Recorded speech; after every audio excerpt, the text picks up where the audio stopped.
Bismillahirrahmanirrahim. Assalamualaikum warahmatullahi wabarakatuh.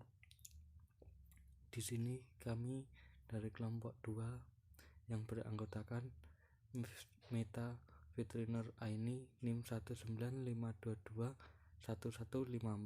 Yang kedua yaitu Hafid Alfawi Yafran NIM 195221277. Yang ketiga Muhanif Fitara NIM 195221295. Yang terakhir yaitu Vita Roy Katun Nikmah NIM 195221356. Di kesempatan kali ini kelompok kami akan mempresentasikan hasil kelompok kami yang bertema tinjauan memproses transaksi dan sistem Enterprise Recursion Planning. Pemrosesan transaksi, siklus pengolahan data, operasi yang dilakukan pada data untuk menghasilkan informasi yang penting dan relevan. Dalam sistem manual atau tidak berbasis komputer, data dimasukkan ke dalam jurnal dan buku besar yang disimpan dalam bentuk buku. Proses ini terdiri atas 4 tahap, yaitu input data, penyimpanan data, pengolahan data, dan output informasi. Selanjutnya, input data. Langkah pertama dalam pemrosesan input adalah dengan mengambil data transaksi dan memasukkannya ke dalam sistem. Proses pengambilan data biasanya dipicu oleh aktivitas bisnis. Data harus dikumpulkan dari 3 segi tahap atau dari 3 segi setiap aktivitas bisnis, dan yang pertama ada setiap aktivitas yang menarik, dan yang kedua sumber daya yang dipengaruhi oleh setiap aktivitas, dan yang ketiga orang yang berpartisipasi dalam setiap aktivitas.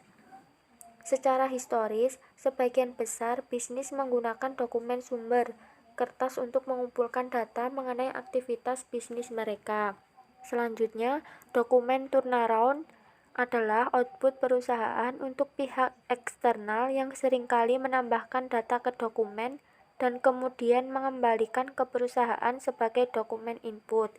Selanjutnya, alat otomatisasi data sumber mengambil data transaksi dalam bentuk yang dapat dibaca mesin pada waktu dan tempat asalnya. Selanjutnya, penyimpanan data. Data perusahaan adalah salah satu sumber daya yang paling penting. Relevansi data tidak menjamin bahwa data tersebut berguna. Agar data berfungsi sebagaimana mestinya, organisasi harus siap dan bisa mengakses data tersebut dengan mudah. Oleh karena itu, akuntan perlu memahami bagaimana data diatur dan disimpan dalam SIA dan bagaimana data-data tersebut dapat diakses. Esensinya, akuntan harus tahu bagaimana mengelola data untuk penggunaan perusahaan secara maksimum. Buku besar umum, General Ledger berisi ringkasan level data untuk setiap akun aktiva, kewajiban, ekuitas, pendapatan, dan beban organisasi. Sedangkan buku besar pembantu atau subsidiary ledger berisi data mendetail untuk beberapa akun buku besar dengan banyak subakun.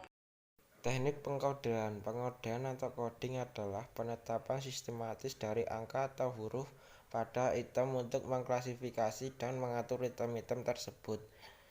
Yang pertama, dengan kode urutan atau sekuensi kode. Yang kedua, dengan kode blok atau blok kode. Yang ketiga, dengan kode huruf atau grup kode. Yang keempat, dengan kode mnemonik atau mnemonik kode. Pedoman berikut ini menghasilkan sistem pengkodean yang lebih baik. Maka kode harus yang pertama konsisten dengan tujuan penggunaannya. Yang kedua memungkinkan untuk penambahan. Yang ketiga sesederhana mungkin untuk meminimalkan. Yang keempat konsisten dengan struktur organisasi perusahaan dan antar divisi perusahaan.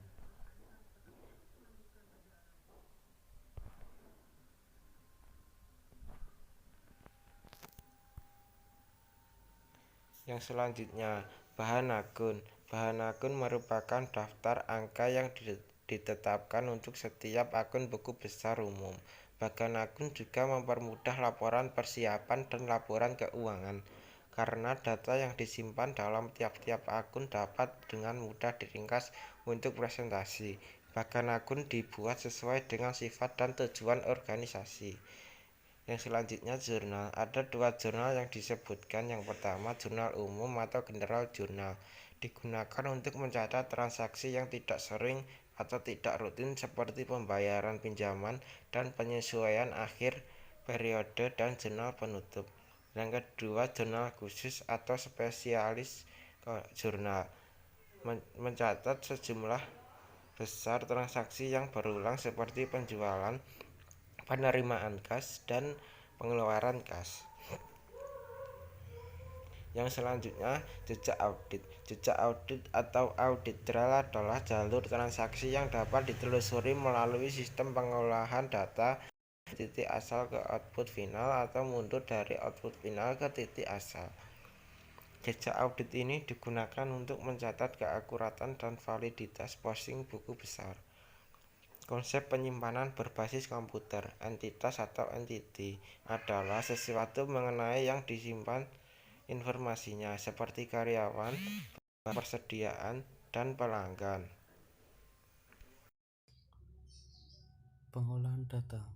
Di dalam pengolahan data dibagi menjadi 4 jenis aktivitas pengolahan data. Yang pertama, membuat creating record data baru.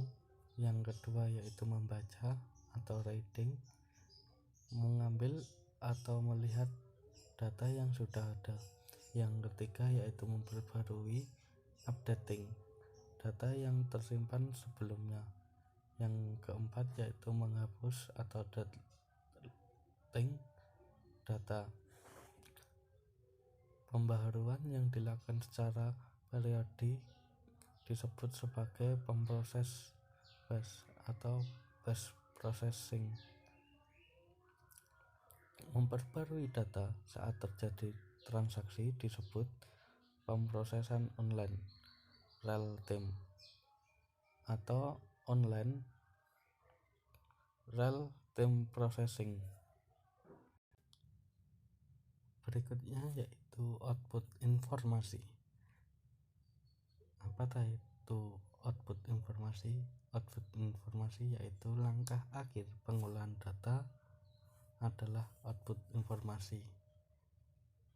Di dalam output informasi ini dibagi menjadi 3 jenis. Yang pertama dokumen, kedua laporan, yang ketiga database query atau pertanyaan.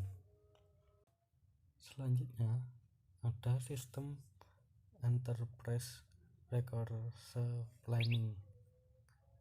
Sistem enterprise resource planning yaitu mengatasi permasalahan-permasalahan pada saat sistem mengintegrasikan semua aspek dalam operasi perusahaan dengan SIA tradisional.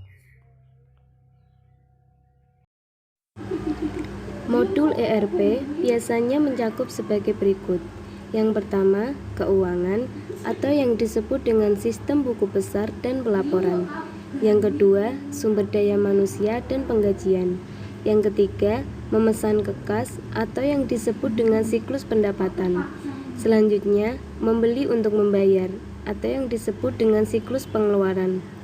Selanjutnya, manufaktur atau yang disebut dengan siklus produksi. Selanjutnya, manajemen proyek.